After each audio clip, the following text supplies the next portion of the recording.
Now, companies around the world are facing more negative press as South African authorities start bringing criminal charges for their activities related to Gupta family-owned businesses. Global consultancy firm Mckinsey, auditing firm KPMG and software giant SAP are all on the line of fire as the scandal reverberates around the world.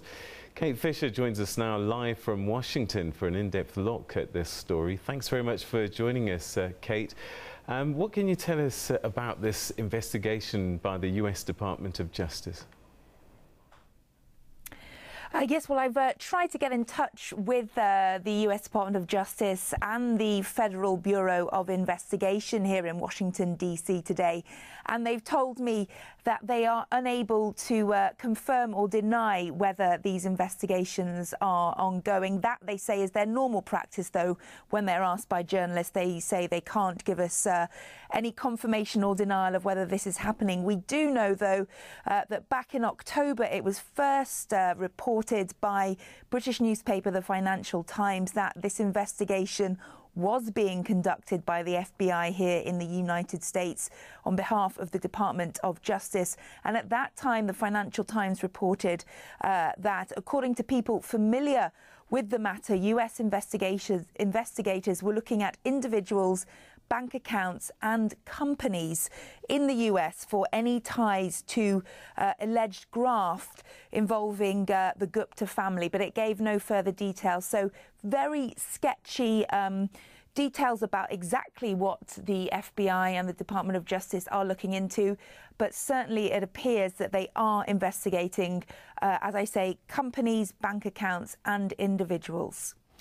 So people here at home might be wondering why the Americans in America are investigating an American company, but the activities actually took place here. But there are some pretty serious rules about American companies and how they work and trade abroad, aren't there? Yeah, absolutely. And, you know, these companies cannot be allowed to just act as they wish. They have to comply with the laws of the country in which they are working. And this is what the South African authorities today have launched their first, it's the first time they openly are investigating these companies about their alleged ties with the Gupta family. These charges, these accusations coming from the CIPC levelled against Mckinsey, the US-based management consultancy firm. I have been in touch with Mckinsey this morning here in the US. As yet, they haven't responded to my request for some kind of comment, although they have commented to other journalists about this matter, saying that they welcome all actions to resolve this issue and they will continue to cooperate with the South African authorities and official investigations into this matter. And of course, when their involvement was first exposed during those leaked emails last year, they were quick to apologise once those emails were leaked. Reputation is a big thing in the United States and here as well, and we're seeing around the world a number of these companies, particularly that had dealings with Gupta-related companies. I wonder, is there any kind of reporting that's leaving our shores, arriving in the US, that's adding to the woes of Mckinsey? Is it suffering any reputational damage from where you are? I have to say that so far they have remained relatively clean in the American media, if you like. There hasn't been a large amount of reporting of these allegations over here. Partly, I think that is because the US's appetite for news tends to just be rather domestic. They don't actually broadcast a huge amount of international news.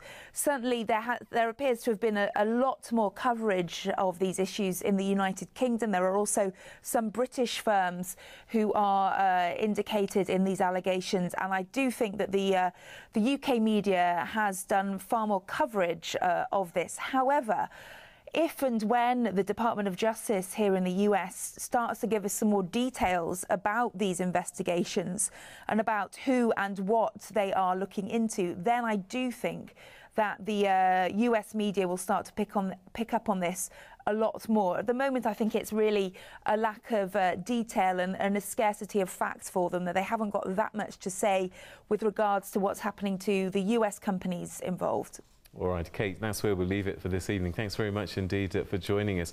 That was our correspondent Kate Fisher coming to us live from Washington, D.C., all about McKinsey and other companies that embroiled in some of the drama that's here in South Africa, particularly around the Gupta family businesses.